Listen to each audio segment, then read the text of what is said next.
Salut à toutes et à tous et bienvenue sur cette nouvelle vidéo de YohanDev. Cette semaine, on va voir ensemble comment répondre à un grand problème de tous les développeurs et les développeuses. Parce qu'une partie de votre temps, vous allez développer, et ça, c'est probablement la partie que vous préférez. Et puis, il est possible qu'on vous demande à un moment donné ou à un autre de faire une présentation à vos collègues, à votre responsable, pire, à votre client. Bref, à un moment donné, vous allez devoir produire un support de présentation. Et quand on est dev, c'est la mort dans l'âme que l'on doit lancer PowerPoint, pardon, mais peut-être que comme moi, si vous êtes sous Linux, vous n'avez pas PowerPoint, alors vous allez utiliser d'autres outils, vous allez vous tourner peut-être vers Canva, un site en ligne qui est vachement bien, et puis vous allez mettre du temps à faire vos diapositives, vos slides. Mais comme vous êtes développeur, vous avez envie de gagner du temps et vous avez raison. Et c'est pour ça qu'il existe un outil dont je vais vous parler aujourd'hui qui va vous faire gagner un temps tellement incroyable que vous n'allez plus pouvoir jamais vous en passer. Ça va devenir votre petit secret, votre arme secrète. Et quand on vous demandera de produire une présentation, ça sera un plaisir. Accrochez-vous bien parce que vous allez voir, c'est simple, rapide, efficace. Vous savez, des petits outils comme ça, j'aime bien vous les partager. Alors avant de débuter, vous le savez, c'est le jeu sur YouTube. N'hésitez pas à vous abonner à la chaîne, c'est super important.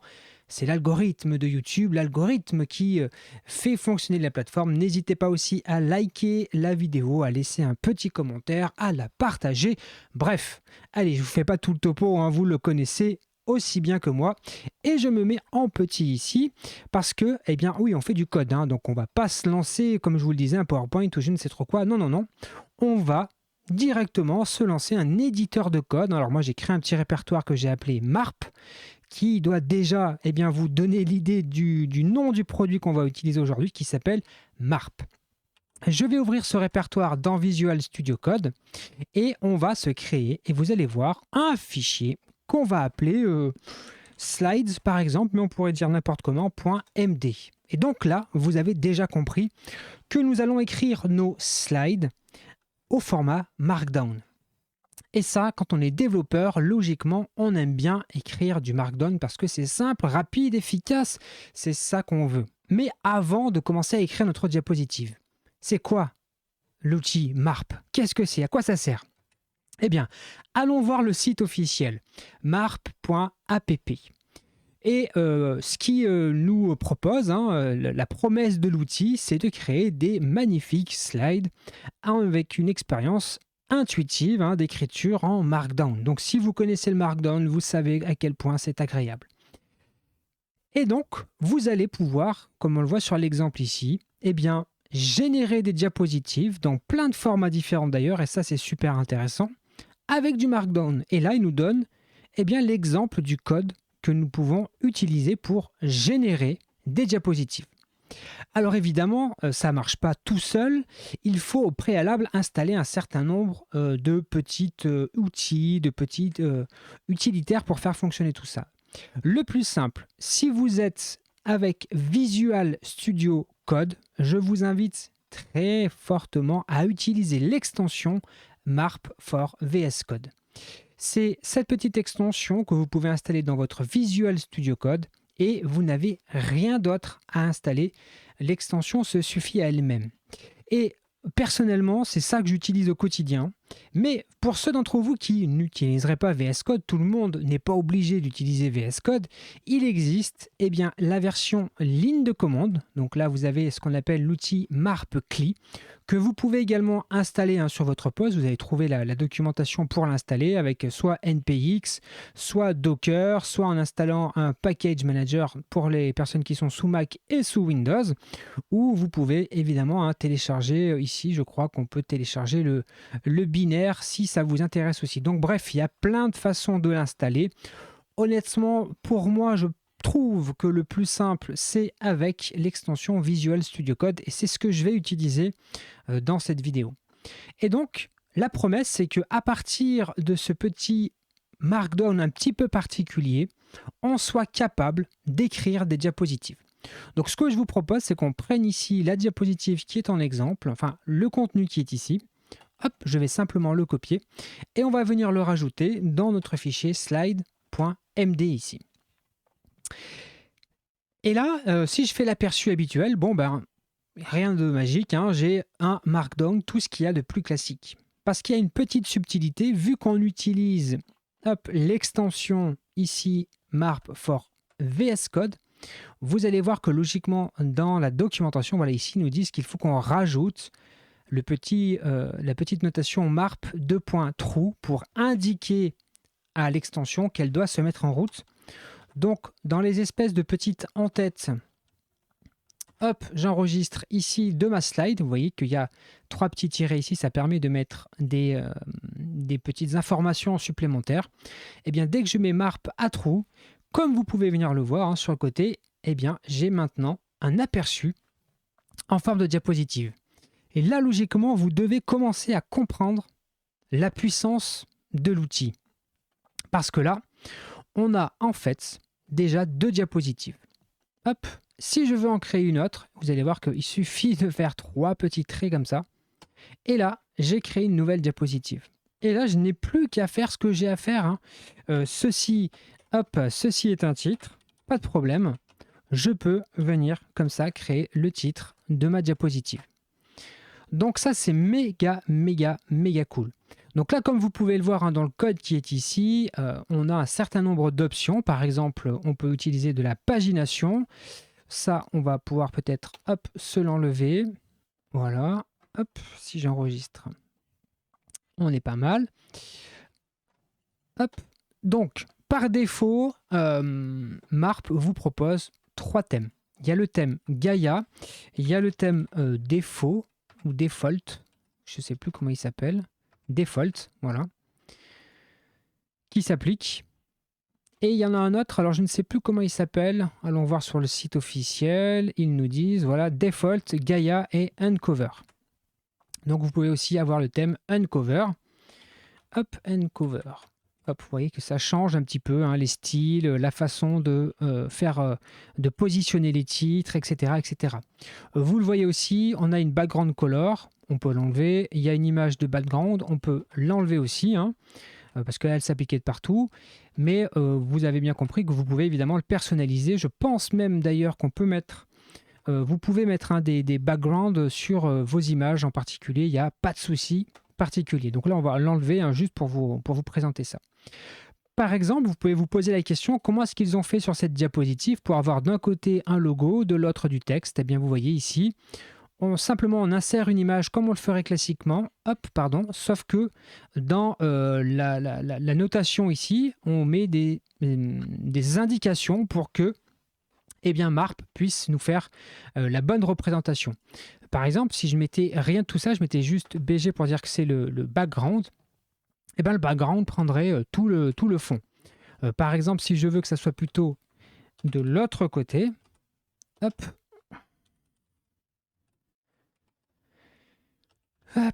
oh là là, je ne sais plus écrire les amis, bon bref, vous avez compris.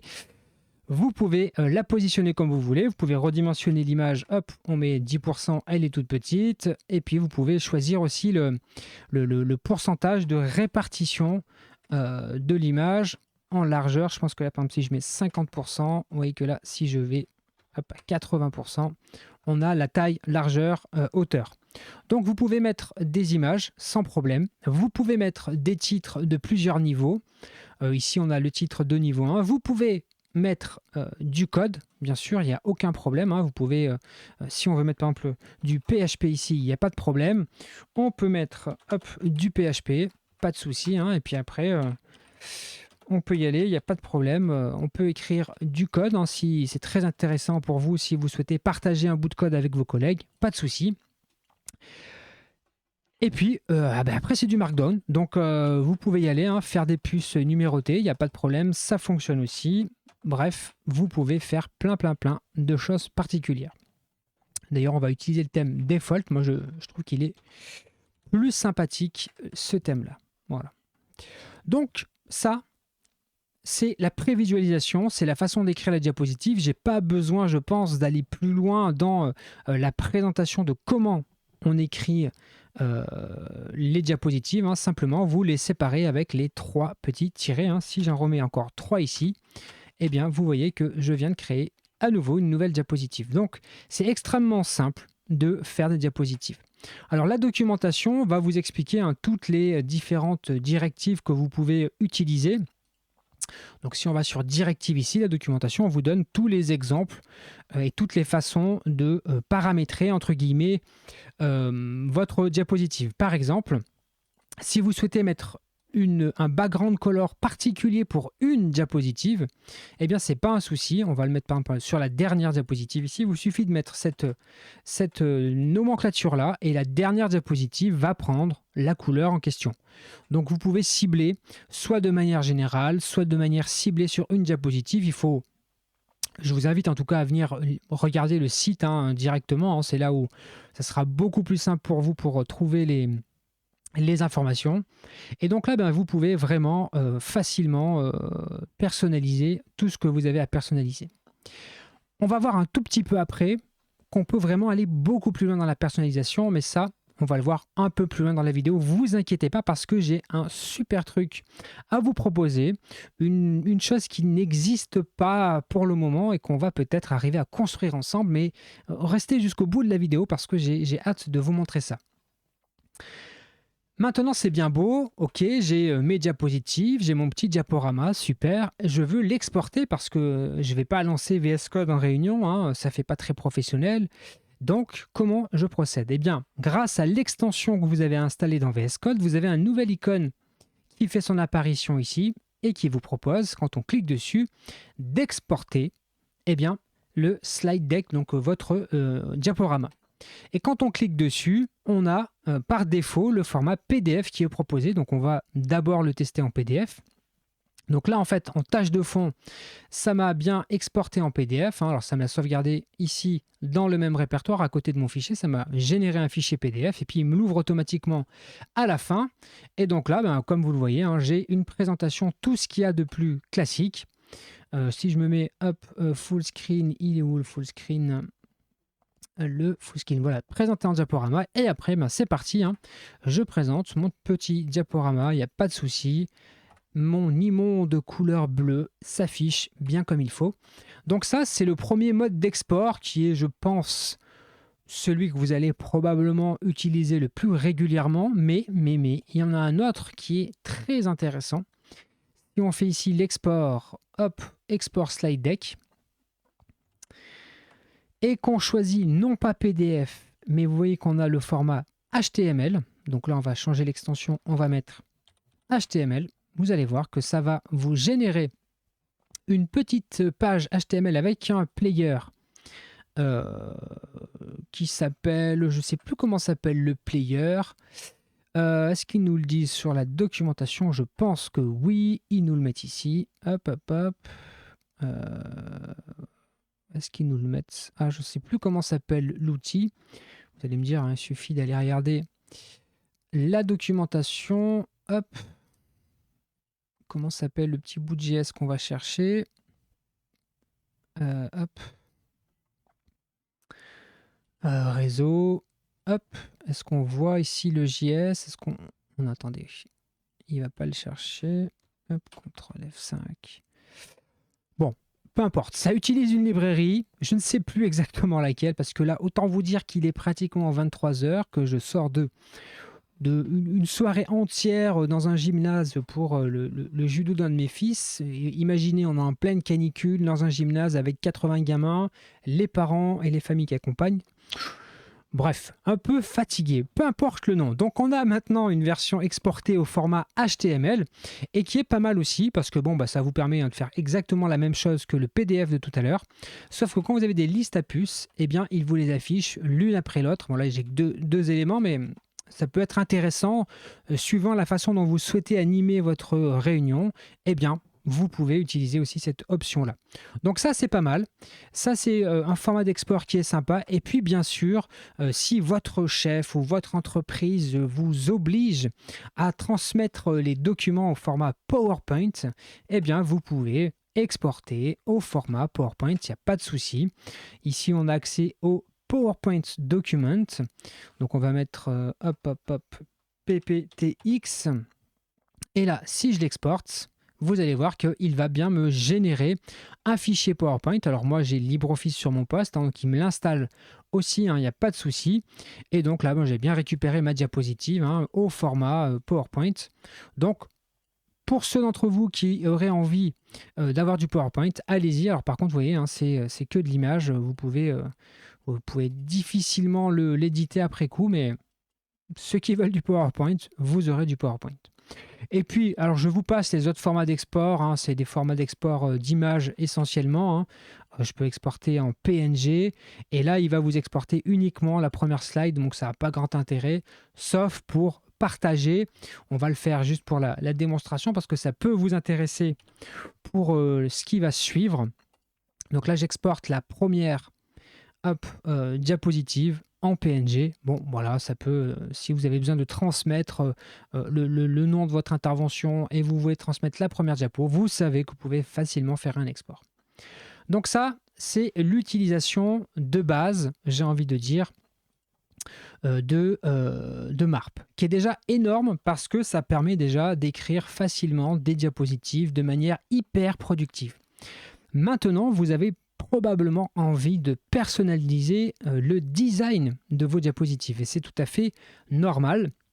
J'imagine que si vous travaillez dans une entreprise, peut-être il y a des chartes graphiques à respecter, peut-être même un template qui vous est imposé pour les diapositives, etc. etc. Si vous débarquez avec vos diapositives qui ne sont pas au format du reste de l'entreprise, quand bien même vous avez un super outil, on ne va pas vous accepter les diapositives. Donc, on peut écrire des styles CSS pour personnaliser les diapositives. Et ça, c'est vraiment très très cool. Donc, je vais vous montrer la documentation qui permet de customiser ça. Donc, en fait, quand on cherche dans la documentation, on a ici il nous dit donc on a les thèmes qui sont préfabriqués et ensuite on peut faire du CSS theming.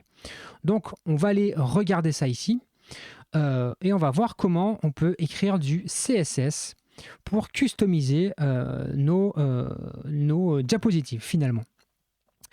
Comment ça marche? C'est là où il y a quelques petites subtilités. Parce que regardez, je vais copier ce fichier CSS, hop, et je vais le mettre à côté. Alors attendez, il y a un petit peu trop de trucs ici.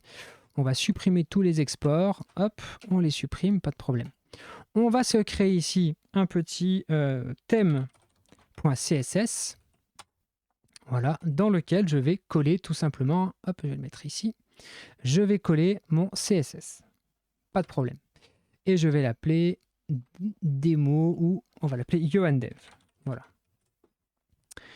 Et j'aimerais utiliser ce thème YohanDev dans ma slide. Alors comment faire? Et je vois qu'il y a bien un thème ici, alors je peux tenter un YohanDev, mais vous allez voir que, eh bien, c'est souligné, ça veut dire qu'il ne trouve pas le thème, il n'est pas capable de le trouver. Donc, je suis bien embêté, je ne sais pas comment je vais pouvoir faire, et c'est là que, à nouveau, l'extension VS Code va venir à votre rescousse. Donc, on va ouvrir les paramètres up de votre Visual Studio Code. On va chercher extension et on va directement aller dans MARP for VS Code. Et ici, vous allez voir qu'il y a une ligne ici qui nous permet d'ajouter soit des URL distantes, soit des thèmes locaux. C'est mon cas là, dans ce cas précis, où je peux lui rajouter un thème CSS. Donc là, je vais lui dire, écoute, va me chercher le fichier thème.css. Décidément, ce soir, je ne sais plus écrire thème.css. Là, je vais référencer d'une certaine façon mon fichier thème.css dans les thèmes disponibles pour MARP. Et là, vous allez voir que ça y est, Johan, là, n'a plus du tout été souligné. Donc, ça veut bien dire que ce template-là, il a été, entre guillemets, accepté. Donc là, si je regarde la preview, on voit que ça prend directement en compte le nouveau template. Alors là, il n'y a pas de fond, on pourrait mettre un background color par exemple. Voilà, je ne sais pas ce qu'il nous propose, voilà, parfait. Donc là, on a un format qui n'est pas foufou, on va le laisser par défaut, ça va le mettre en 16/9. Mais donc vous voyez que vous pouvez venir écrire votre style, il n'y a pas de souci. Vous pouvez venir customiser et là, vous pouvez y aller. Vous pouvez tout customiser. Alors évidemment, je vous invite fortement à venir lire la documentation qui est ici. Ce qui peut être très intéressant, c'est que vous pouvez aussi importer des thèmes. Par exemple, ici, on peut faire un import thème base. Je pense que ça doit fonctionner. Si je fais ça comme ça, non, voilà, il faut faire juste un import.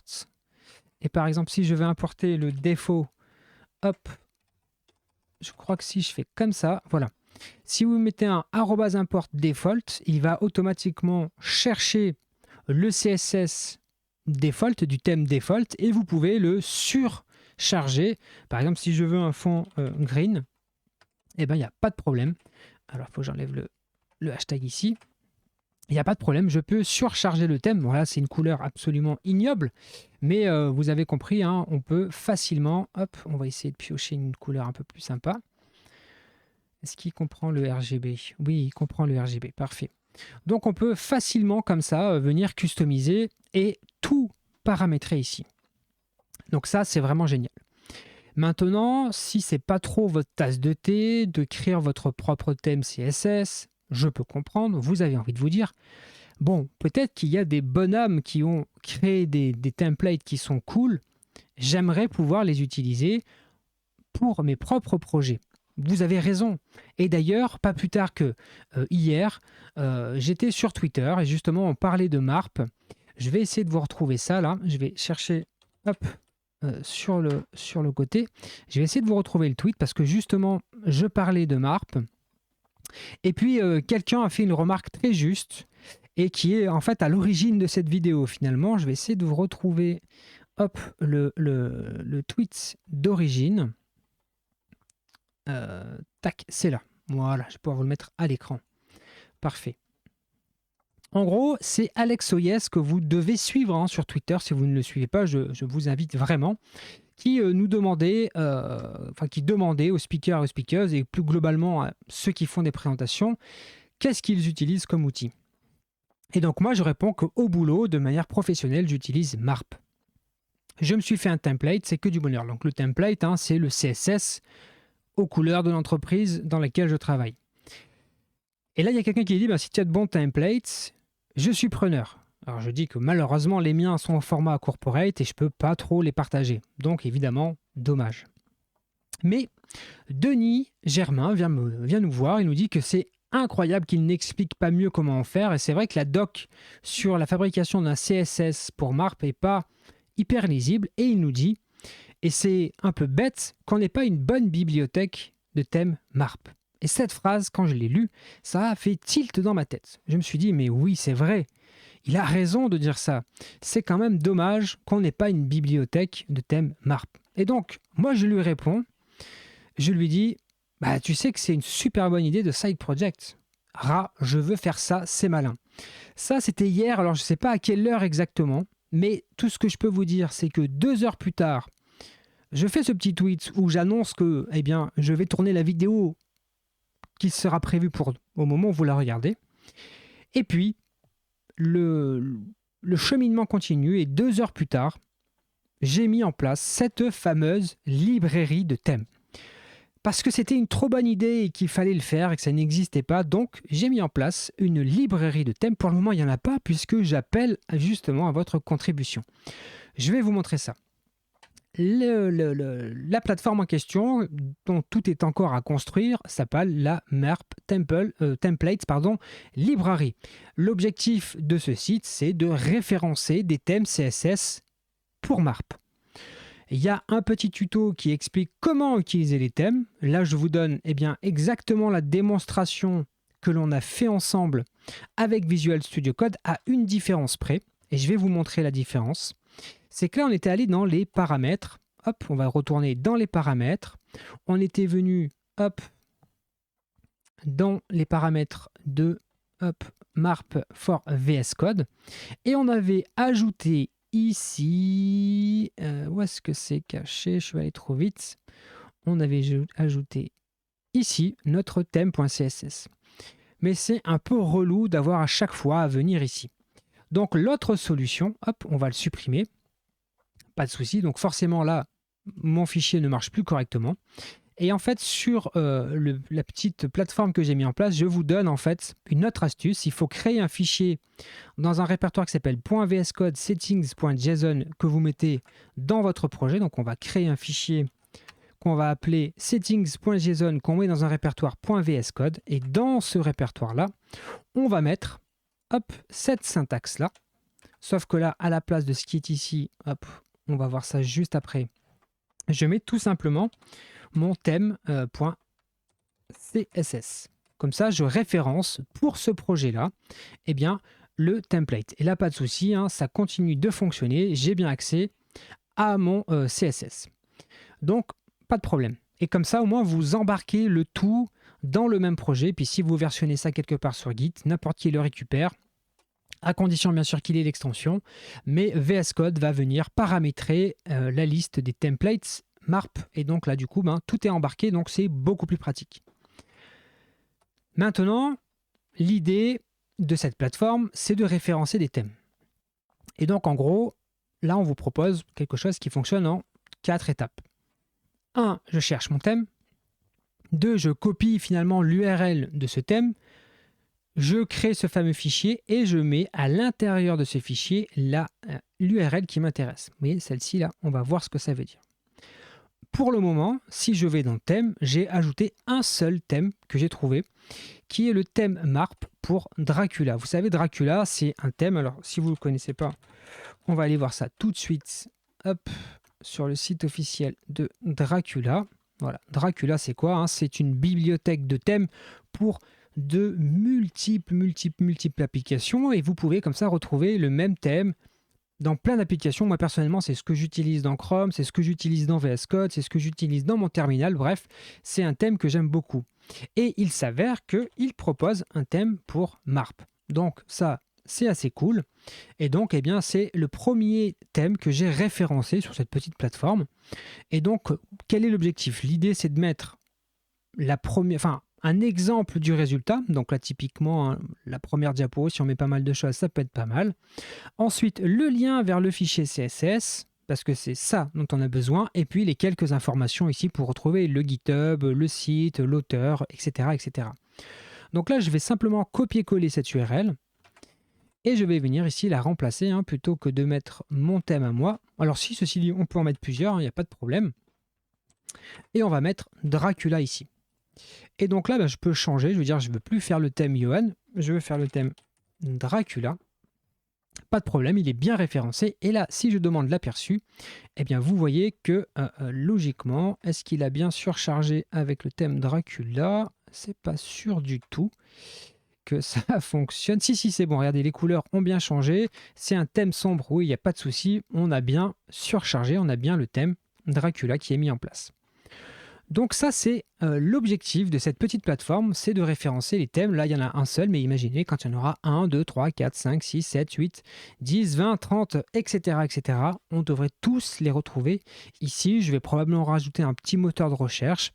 Je ne sais pas, peut-être encore rajouter des tags. Mais bref, tout ça est à construire ensemble et vous pouvez y contribuer de 2 façons. Première façon, vous trouvez sur Internet des gens qui ont écrit des thèmes pour MARP et il y en a, si on cherche bien, on peut en trouver, et il y en a certains qui sont sympathiques.